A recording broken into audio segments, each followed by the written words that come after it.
सभापति महोदय, मैं आपका बहुत धन्यवाद देना चाहता हूं कि आपने मुझे बजट 2024-2025 में बोलने का मुझे मौका दिया है। इस सरकार का लगातार ये 11वां बजट है। 11वें बजट के बाद भी नाउम्मीदगी दिखाई दे रही है और सरकार में है तो सरकार के लोग तो अच्छी बात करेंगे ही। न केवल नाउम्मीदगी दिखाई दे रही है बल्कि जो चेहरों पे खुशी होनी चाहिए थी सरकार बनने के बाद, वो चेहरों पे उतनी खुशी नहीं दिखाई दी।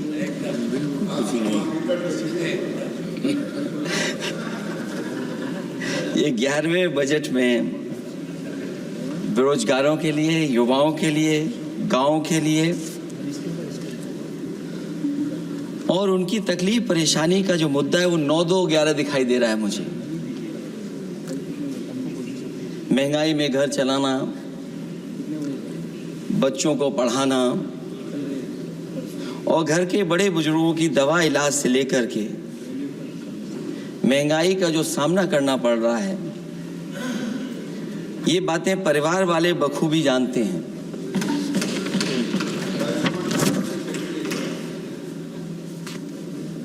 मैं जब सत्ता पक्ष के लोगों के जो आंकड़े देखता हूं और सुनता हूं,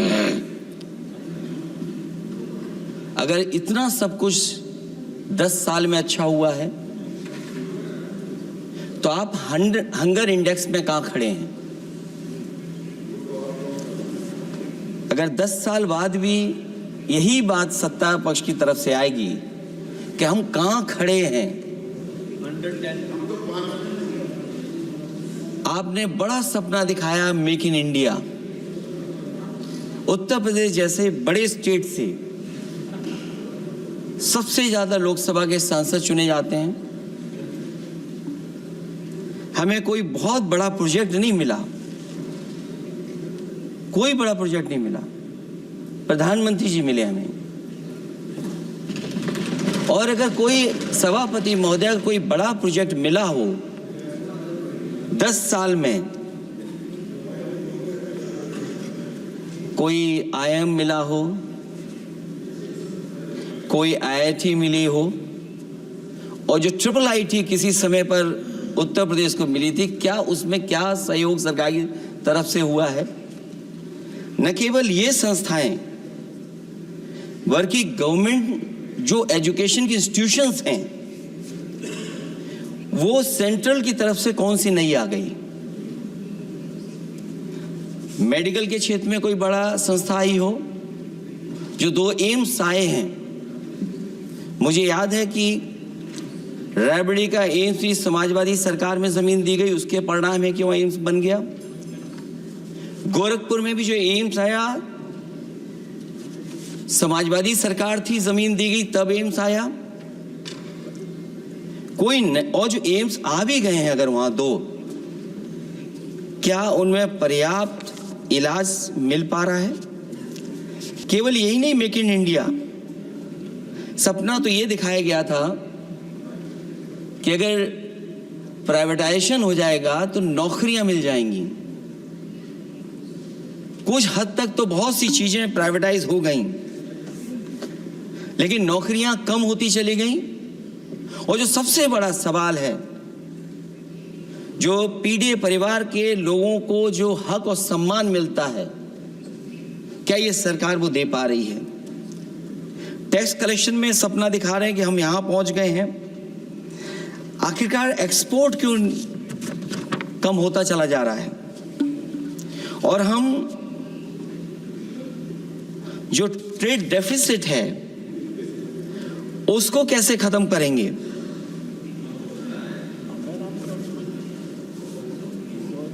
दस साल में अगर हम वहीं के वहीं खड़े हैं और कोई ऐसा कुछ न दिख रहा हो और परिणाम जो रिजल्ट आए हैं यूपी के, उसमें दिखाई दे रहा है कि आपने कितना काम किया है। सभापति महोदय, अगर ये सब कुछ अच्छा किया होता तो क्या परिणाम ऐसे आए होते?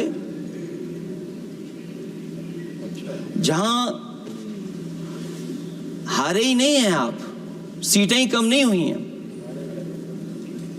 देश के प्रधानमंत्री जी भी वोट से हारे हैं, वोट से हारे हैं। जो कभी 5 लाख तक जीतना था जिन्हें, या 10 का टारगेट बनाया था, कितने से जीते? तो कम से कम इन चीजों को तो देखें। मैं जब सुनता हूं सत्तापक्ष लोगों को, याद है कि देश के प्रधानमंत्री जी ने जनकपुर में एक झंडा दिखाया था और उस बस में 35 लोग बैठ करके अयोध्या आए थे। सभापति महोदय, उस समय भी मैंने मांग की थी कि जहां से जनकपुर से यात्रा शुरू हो रही है और अयोध्या तक बस से लोग आएंगे तो पता नहीं कितने घंटों में आएंगे। मैंने मांग की थी कि वहां से लेकर के अयोध्या तक एक्सप्रेसवे बनना चाहिए कि कम से कम जो जनकपुर से आए और अयोध्या दर्शन करने आ रहे हैं और बस से आ रहे हैं, कम से कम उनकी तकलीफ परेशानी तो कम होती। जो आप कहते हैं कि एफडीआई बहुत आया है, मैं अभी सुन रहा था, कहा कि टेलीफोन बनने लगे। टेलीफोन बन नहीं रहे हैं, मोबाइल बन नहीं रहे हैं। वो समाजवादी पार्टी के समय पर नोएडा में जो इंडस्ट्रियल पॉलिसी थी, इलेक्ट्रॉनिक पॉलिसी थी, उसके तहत आई थी। वो इंडस्ट्री जितनी आई है उस समय उस पॉलिसी के तहत आई और बन नहीं रहा है। मेक इन इंडिया नहीं हो रहा है। लेकिन जमीन किसने दी है? जमीन किसने दी थी उन लोगों को? बिना जमीन पर हवा में बना दो तो मैं आपका धन्यवाद दूंगा। उस पॉलिसी के तहत वो झूठ बोल रहा था बड़े सलीके से। आप कह रहे हैं कि एफडीआई लाए हैं हम लोग। एफडीआई, अगर पूरे देश का हम एफडीआई देखें तो उत्तर प्रदेश को कितना एफडीआई मिला है? सभापति महोदय, अगर 1% से ज्यादा भी एफडीआई उत्तर प्रदेश को मिला हो तो बताइएगा आप। जो प्रोजेक्ट डिले हो रहे हैं, जिसकी वजह से कॉस्ट ओवररन हो रही है, उसका जिम्मेदार सभापति महोदय कौन है? डबल इंजन की सरकार है। लखनऊ में भी सरकार आपकी है, दिल्ली में भी सरकार आपकी है। आखिरकार ऐसा क्यों हो रहा है? और आज ही जब सदन में सभापति महोदय हम लोग आए हैं तो एक और रेल एक्सीडेंट की खबर सुनी है। जब से ये सरकार आई है, रेल एक्सीडेंट्स और पेपर लीक में कंपटीशन चल रहा है कि कौन आगे जाएगा।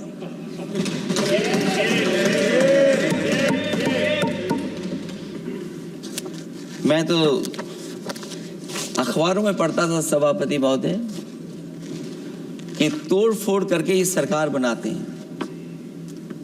अभी एक सदस्य पिछली बार वो तोड़ फोड़ कर करके शायरी भी बनाने लगे हैं। जो प्रोजेक्ट और जिस प्रोजेक्ट के लिए प्रधानमंत्री जी एयरफोर्स का सबसे बड़ा हवाई जहाज हरकुलिस विमान लेकर के आए थे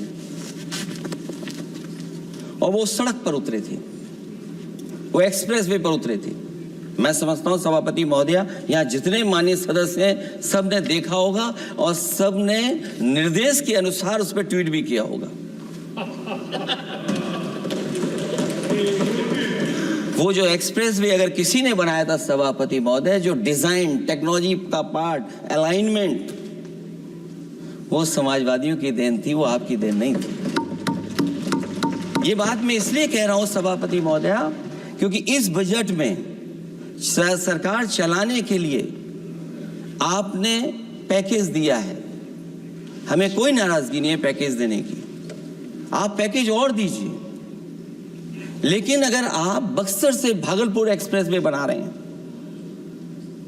तो आप उत्तर प्रदेश के पूर्वांचल एक्सप्रेसवे को क्यों नहीं जोड़ रहे हैं? और मैं तो कहूंगा आपसे कि केवल अगर आप 25 किलोमीटर जोड़ देंगे, जहां पूर्वांचल एक्सप्रेसवे रुक गया था, केवल 25 किलोमीटर आप जोड़ देंगे तो दूसरे काम को अपना जो बनाते हैं, आप ये कह पाएंगे कि दिल्ली से लेकर के आपने भागलपुर तक एक्सप्रेसवे दिया है। हाँ जी, वो अभी से नहीं, बहुत पहले से बन रहा है। बहुत पहले से बन रहा है। मैं ये नहीं कहना चाहता कि क्या दिया आपने, मैं ये कहता हूं कि अगर आप बक्सर से भागलपुर एक्सप्रेसवे दे रहे हैं केवल बिहार के लोगों को खुश करने के लिए, मैं उससे सहमत हूं कि आप बिहार की तरक्की के लिए एक्सप्रेसवे दें, लेकिन जो पखनपुरा जो आखिरी गांव है जहां पर छूट गया है, वहां से आप क्यों नहीं जोड़ रहे हैं? और हमारे स्टेट के लिए आप कोई नया एक्सप्रेसवे क्यों नहीं दे रहे हैं? आप हमारे लिए क्यों नहीं दे रहे हैं एक नया एक्सप्रेसवे? आप दिल्ली के बजट से दे रहे हैं, आप यूपी अपने बजट से बना रहा है। आप बताइए कोई यूपी को आपने एक्सप्रेसवे दिया हो? कोई एक्सप्रेसवे नहीं दिया। और मैं तो कहूंगा, और याद दिलाइएगा अपनी सरकार को, एक बुंदेलखंड एक्सप्रेसवे बना था, अभी बताएंगे आपको उसका भी। सभापति महोदय, बुंदेलखंड एक्सप्रेसवे दिया सरकार ने, उत्तर प्रदेश सरकार ने। वो दिल्ली के बजट का नहीं है। मैं मांग कर रहा हूं कि दिल्ली के बजट से कोई एक्सप्रेसवे मिलना चाहिए। जो बुंदेलखंड एक्सप्रेसवे दिया, प्रधानमंत्री जी उद्घाटन कर करके वापस लौटे। अब रिपेयर का पैसा कौन देगा?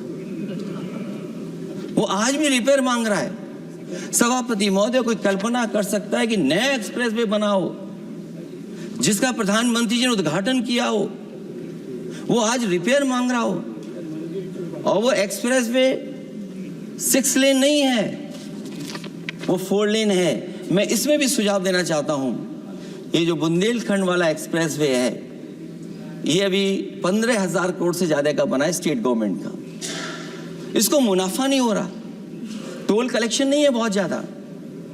इसको सतना से जोड़ दिया जाए और बुंदेलखंड जहां से शुरू हो रहा है हमारे डिस्ट्रिक्ट इटावा से, कम से कम उसको हरिद्वार तक ले जाना चाहिए। अगर हरिद्वार से लेकर के सतना लोग चले जाएंगे तो शायद बुंदेलखंड के लोगों को भी लाभ होगा। और सबसे बड़ी बात है सभापति महोदय, दिल्ली और लखनऊ मिलकर के उन एक्सप्रेसवे की सेफ्टी से और उसकी डिजाइन से खिलवाड़ कर रहे हैं। जो इंडियन रोड कांग्रेस कहती है, जो डॉक्यूमेंट कहता है, वो ये कहता है कि मीडियन सड़क का 12 मीटर से लेकर के 14 मीटर होना चाहिए। आप जाकर के देख के आइए, जो पूर्वांचल वाला बना है उसका मीडियन कितना है? क्या भविष्य में आपने चलने वालों की सेफ्टी के साथ खिलवाड़ की है कि नहीं की है? ये आपको विचार करना पड़ेगा। जिस समय लद्दाख और चीन को लेकर के सवाल उठा था सभापति महोदय, उस समय पॉलिटिकल पार्टी से सुझाव मांगे गए थे और सुझाव ये मांगे गए थे कि आप क्या सुझाव देना चाहते हैं। तो उस समय जो सुझाव समाजवादी पार्टी ने दिया था, वो सुझाव ये था कि लिपू लेक से लेकर के आपके ग्वालियर तक 6 लेन हाईवे बनना चाहिए। कभी जरूरत पड़ने पर सीमाओं पर हमारी फौज का आना जाना जल्दी हो जाए। और मुझे याद है, जो अखबारों में मैंने पढ़ा था, सरकार ने उसको स्वीकार कर लिया था कि 6 लेन हाईवे बनेगा वो। लेकिन जब टेंडर की बात आई तो सुनने में आया कि वो 4 लेन बनने जा रहा है। और अभी जब वो काम हो रहा है, जब काम मैंने दोबारा उसको देखा तो पता लगा कि डबल लेन पेव शोल्डर बन रहा है। सोचिए, कहां 6 लेन बनाने की बात थी, आप डबल लेन पेव शोल्डर बना रहे हैं। और पता नहीं कौन उस हाईवे को डिजाइन किसने किया है डिजाइन, कि जितने भी कस्बे उसके आसपास पड़ रहे हैं, कस्बे वाले अब नाला कहां से बनाएं, घर ऊंचा करें कि सड़क को तोड़ें। बहुत सारे कस्बों को वो समस्या के संकट में डाल दिया है सरकार ने।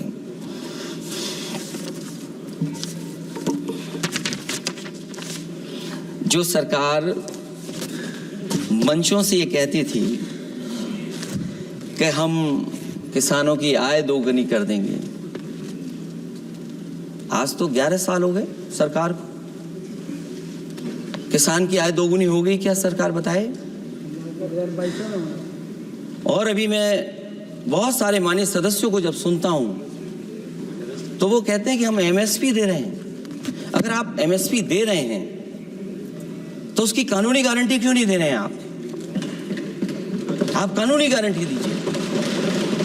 और फिर कई बार सुनने को मिलता है कि हॉर्टिकल्चर क्रॉप्स के लिए आप क्या कर रहे हैं, उसके एमएसपी की कब तैयारी करेंगे आप? और फिर आय दोगुनी में आप कितना देंगे किसान को? जो पिछले बार बजट में कहा गया था कि एग्रीकल्चर इंफ्रास्ट्रक्चर के लिए 1 लाख करोड़ देश को मिलेगा। अगर 1 लाख करोड़ देश को मिला होगा एग्रीकल्चर इंफ्रास्ट्रक्चर को, तो कम से कम यूपी का शेयर कुछ तो रहा होगा। सभापति महोदय, सरकार ने अगर एक भी मंडी बनाई हो तो बता दें। हाँ, ये अलग बात है कि अगर आप कोई चीज सुधारने के लिए कोई परिवर्तन कर रहे हैं, स्टोरेज के लिए किसी को पहले ही बता दे रहे हैं, वो बात अलग है। लेकिन किसान कहां जाएगा जहां उसको रेट मिलेगी? और फिर ये इस बजट में कहा जा रहा है कि हम 109 high yielding and climate resilient varieties लाएंगे। तो सभापति महोदय, हम अपने माननीय मंत्री से कहेंगे कि वो ग्लोबल वार्मिंग के लिए जो आप काम पिछले कितने वर्षों से कर रहे हैं, क्या हुआ उस ग्लोबल वार्मिंग का? COP21 में भी आप हुआ है, G20 में भी आपने आश्वासन दिया और कुछ नहीं किया, तो आपको क्या लाना पड़ रहा है? 109 high yielding and climate resilient varieties. आप मुझे बताओ किसान पर कब तक पहुंचाओगे आप? और उसको पहुंचाने के लिए आपके पास क्या इंतजाम है? और फिर दूसरे पैराग्राफ में फिर बदल जाते हैं आप। अभी आप बात कर रहे हैं रेजिलेंट वैरायटीज की, और फिर आप कह रहे हैं कि हम नेचुरल फार्मिंग को बढ़ावा देंगे। सभापति महोदय, इस सरकार बताए कि रेजिलेंट क्रॉप सीड्स कब तक पहुंचा देंगे, उससे लाभ किसानों को कैसे मिलेगा? और फिर नेचुरल फार्मिंग जो अभी भी कर रहा है किसान कई जगह पर, उसके लिए क्या अलग से पैकेज है आपके पास बजट में? आपने तो केवल सभापति महोदय एक चीज सीखी है पार्ले जी बिस्किट से, महंगाई और मुनाफा। इस सरकार ने 10 साल में डीएपी की बोरी को, खाद की बोरी को छोटा कर दिया। इससे और ज्यादा छोटा मत करना आप। और आपने डीएपी, जब किसान डीएपी लेने गया तो सरकार ने कहा कि बिना नैनो यूरिया के आप नहीं मिलेगा आपको। मैं सरकार से जानना चाहता हूं कि नैनो यूरिया से क्या लाभ पहुंचा है किसानों को, ये बताइए। नैनो यूरिया से क्या लाभ पहुंचा है सरकार बताए।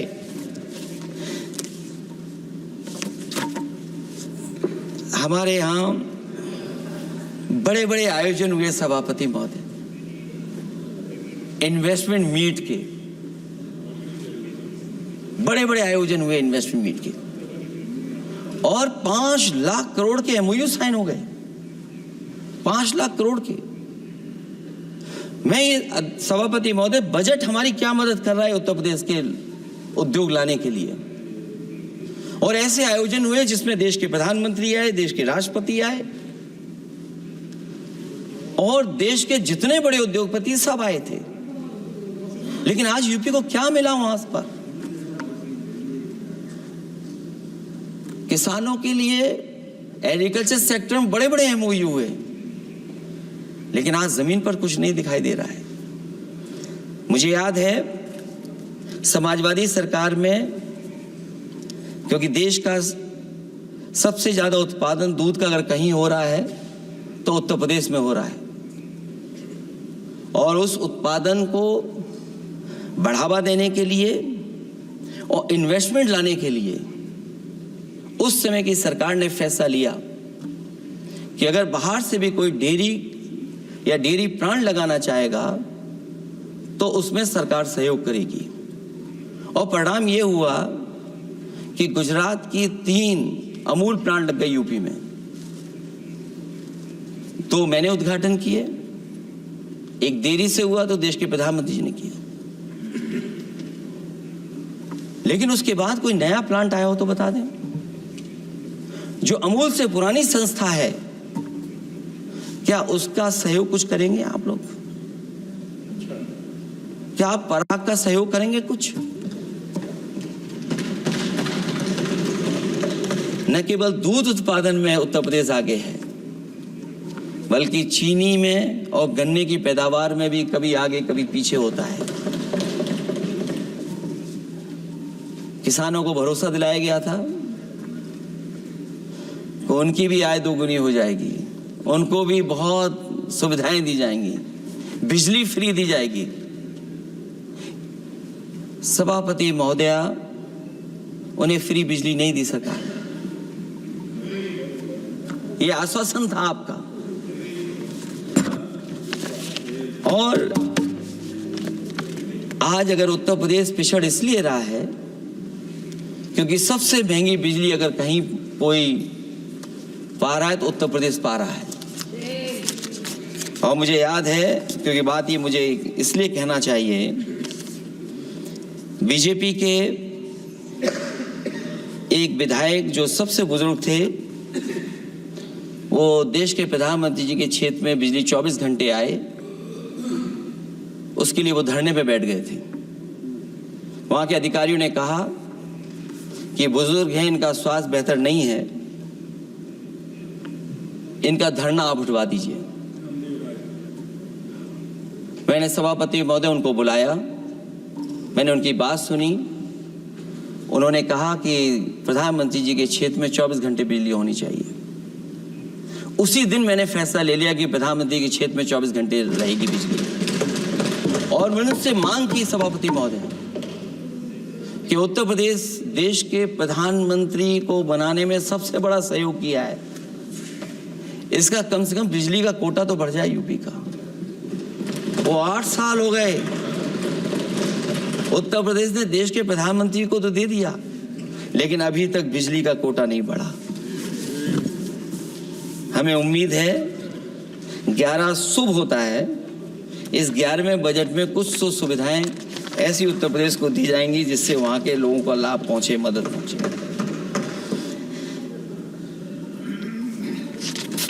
जहां किसान आत्महत्या कर रहा है, और पिछले 10 साल में सरकार जानती होगी कि कितने किसानों ने आत्महत्या की है, लाखों लाख किसान आत्महत्या कर चुके हैं। जहां किसान तकलीफ और परेशानी में है,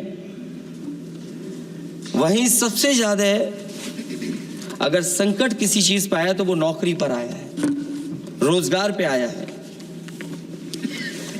जब सरकार का बजट मैं पढ़ता हूं तो जो स्कीम्स लाई जा रही हैं उसमें, क्या ये स्कीम नौजवान को पक्की नौकरी दिलाएगी? क्या इन स्कीम से 5,000 रुपए देकर के आप नौजवान का भविष्य बनाना चाहते हैं? आप क्या दे रहे हैं आप? और मुझे तो ये लगता है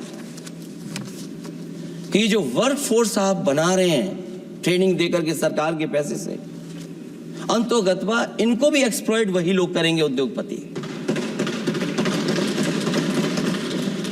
आखिरकार जब इतनी टेक्निकल, इतनी ट्रेन फोर्स होगी, तो आप ये मुझे बताइए कि उसके भविष्य क्या होगा। अगर इतने बड़े पैमाने पे आप ट्रेनिंग करा रहे हो, सरकार का बजट उसमें खर्च हो रहा है, तो सभापति महोदय उनका भविष्य क्या होगा 5 साल के बाद? और जो अग्निवीर वाली नौकरी है, सभापति महोदय, कोई भी नौजवान जो फौज के लिए तैयारी करता है वो कभी स्वीकार नहीं कर सकता। जब पहली बार ये स्कीम आई थी अग्निवीर, उस समय बड़े बड़े उद्योगपतियों से ट्वीट कराया गया था कि अग्निवीर से अच्छी कोई योजना नहीं है, इनको हम नौकरी दे देंगे, हम अपने यहां रख लेंगे।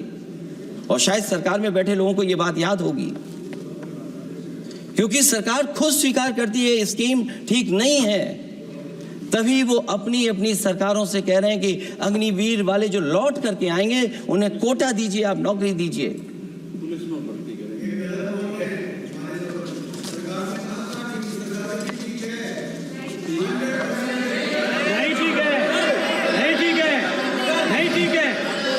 सदस्य।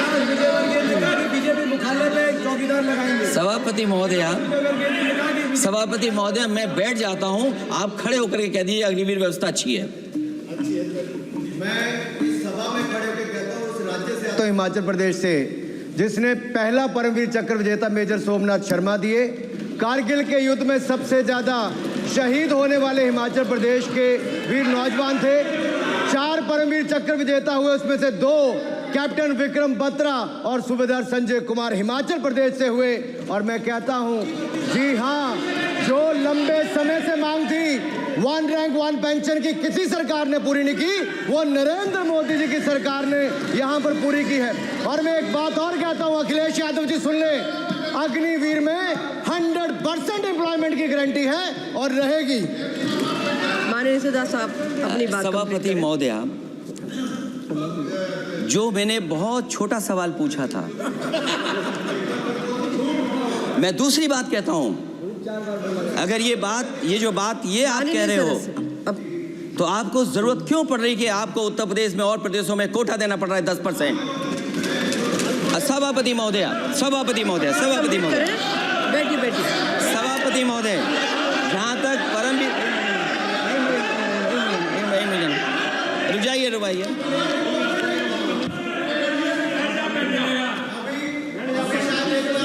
अरे सुन लेने दो। माननीय सदस्य आप अपनी सभापति महोदय, चैल जानते हैं आप कहाँ हैं? चैल जानते हैं आप कहाँ हैं? कभी गए हो उस मिलिट्री स्कूल में? मैं खुद मिलिट्री स्कूल का पढ़ा हूँ। और आप परमवीर चक्र की बात कर रहे हो, तो हम भी तमाम नाम गिना सकते हैं कितने परमवीर चक्र आग्रह कर रही हूँ, आपस में चर्चा न करें। ये सभापति महोदय, जी 1 मिनट से भी कम, मैं आपके सामने कहना चाहता हूं, ये तो केवल मिलिट्री स्कूल गए हैं। मैं आज भी टेरिटोरियल आर्मी के 124 रेजिमेंट में कैप्टन के रैंक पे अपनी सेवाएं दे रहा हूं। अखिलेश जी केवल ज्ञान मत बांटिए, राहुल गांधी जी के साथ बैठकर अब वहां बुलाने का झूठ बोलने की आपको आदत पड़ गई। प्लीज बैठिए, प्लीज। माननीय सदस्य से मैं आग्रह कर रही हूँ, आप अपनी बजट पर चर्चा करें। सभापति महोदय, आपका समय पूरा हो गया है, प्लीज कंप्लीट करिए। सभापति महोदय, मैं इसलिए नहीं कह रहा, मैं क्या बात कहना चाहता हूँ, शायद मंत्री जी नहीं रहे इसलिए तकलीफ परेशानी ज्यादा है। और आप, अरे हमारा दर्द नहीं समझोगे, हम आपका दर्द चेहरे से पढ़ते हैं। अच्छा, दर्द मैं बताता हूँ। माननीय सदस्यों से मैं आग्रह कर रही हूँ, सभापति महोदय, दर्द मैं बताता हूँ। बजट पर चर्चा करिए, प्लीज बजट पर चर्चा सभापति जी, दर्द मैं बताता हूँ। देखिए, दर्द बात पहुंचेगी कि नहीं पहुंचेगी। सभापति महोदय, उत्तर प्रदेश से जब से हारे हैं तब से कोई नमस्कार नहीं कर रहा है। तकलीफ वो है आपको। कंप्लीट करिए। वो वीडियो हमने देखा है कि कोई किसी को नमस्कार नहीं कर रहा है, कोई किसी को देख नहीं रहा है। चलिए, धन्यवाद माननीय। और जो अपने आप को बहुत ताकतवर कहते थे आप अपने आप को, जिसने हराया उसको नहीं ये हटा पा रहे हैं। अब बात समझ में नहीं आई ना? माननीय जिसने हराया उसको नहीं हटा पा रहे। और अगर सभापति महोदय, अग्निवीर व्यवस्था समाजवादी लोग स्वीकार ही नहीं कर सकते। आप बजट पर पूरा अपनी बात रखिए। सभापति महोदय, अग्निवीर स्वीकार नहीं कर सकते। आप अपनी जब भी हम सत्ता में आएंगे, 1-2 साल, ये चलने वाली सरकार नहीं है, गिरने वाली सरकार है, याद रखना। माननीय सदस्य, और देखिए, आप क्यों नहीं समझ रहे हो? साइकिल हमारा चुनाव चिन्ह है, साइकिल ही आपको सरकार चलवा रही है। जिस दिन साइकिल हट गई, आप कहाँ बैठे मिलोगे? और दूसरे हमारे साथी हैं जो हमें लेकर के यहाँ लाए थे। माननीय सदस्य से मैं आग्रह कर रही हूँ, कंप्लीट करिए। सभापति महोदय, मैं 2-3 बातें कहता हूँ यूपी को लेकर के, मैं मांग करता हूँ। कंप्लीट करिए आप। सभापति महोदय, चंबल एक्सप्रेस वे बनना चाहिए, क्योंकि देश का सबसे बड़ा एक्सप्रेस वे जो 1 लाख करोड़ का बना है, वो दिल्ली मुंबई से है। और यूपी को क्यों नहीं जोड़ रहे हैं आप? गंगा को लेकर के सब चिंतित हैं। गंगा की सफाई अभी नहीं हुई है। जो बजट गया पता नहीं कहाँ चला गया, किसी को नहीं पता। जैसे पानी बहा वैसे ही बजट भी चला गया। दूसरा, क्योंकि मंत्री जी बैठे हैं, वो जानते होंगे मंत्री जी कि देश की सबसे अच्छी लाइन सफारी बनी है इटावा में, और उस लाइन सफारी को बनाने में हम लोगों को बहुत समय लगा, क्योंकि एक लाइन सफारी एनिमल सफारी अगर बननी हो उसको बनाने में बहुत टाइम लगता है, बहुत जगह से परमिशंस लेनी पड़ती हैं। हम लोगों को परमिशंस नहीं मिली, और क्योंकि वो प्रोजेक्ट अच्छा है, एशियाटिक लाइंस की ब्रीडिंग शुरू हो गई वहाँ पर। ये सरकार इसलिए नहीं शुरू करना चाहती है क्योंकि वो समाजवादियों ने बनाई है। पहली बार देश में एशियाटिक लाइंस पैदा हो रहे हैं। नहीं, वहाँ पर इटावा में पहली बार हो रहे हैं, और वो इसलिए नहीं शुरू कर रहे हैं। और वो शेर मैं बता दूंगा आपको, शेर आया था कि कोई और आया था, वो कहानी मैं नहीं पढ़ूंगा यहाँ पर, फिर मैं बोल दूंगा तो फिर कहोगे कि क्या बोल दिया मैंने, इसलिए मत बुलवाइए तो ही अच्छा है। कि कुछ तो धन्यवाद माननीय सदस्य, धन्यवाद। कुछ मत बुलवाइए मुझसे। सभापति महोदय, मैं ये कहना चाहता हूँ कि लाइन सफारी, एनिमल सफारी उस क्षेत्र की, यूपी की प्राइड है वो, कि पहली बार ब्रीडिंग सेंटर एशियाटिक वहाँ पर बन गया है। दिल्ली की सरकार और यूपी की सरकार मिलकर के उसको शुरू नहीं होने दे रही है। मुझे उम्मीद है कि उसको शुरू करवा देंगे आप। और आखिरी में मैं कहता हूँ, चलते चलते आप 2 लाइनें कहता हूँ, बुनियाद को नकार कर जो इमारतें उठाएंगे, हम भी देखते हैं वो किस मंजिल तक जाएंगे। धन्यवाद। बहुत बहुत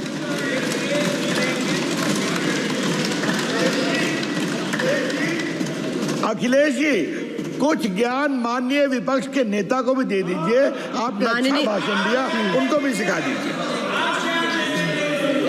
हालांकि अयोध्या को मैंने कहा हम काम नहीं रोक रहे हैं, लेकिन सभापति महोदय मैं कहना चाहता हूं, इन लोगों का कौन टाउन प्लानर है, कौन आर्किटेक्ट है, मैं नहीं जानता हूं, लेकिन ये जब सरकार से चले जाएंगे तो विश्व की सबसे बढ़िया नगरी अगर कोई बन करके दिखाएंगे तो वो अयोध्या नगरी होगी। माननीय सदस्य, क्योंकि इससे बड़ा सम्मान और कोई नहीं हो सकता। माननीय सदस्य श्री नवस कनी जी।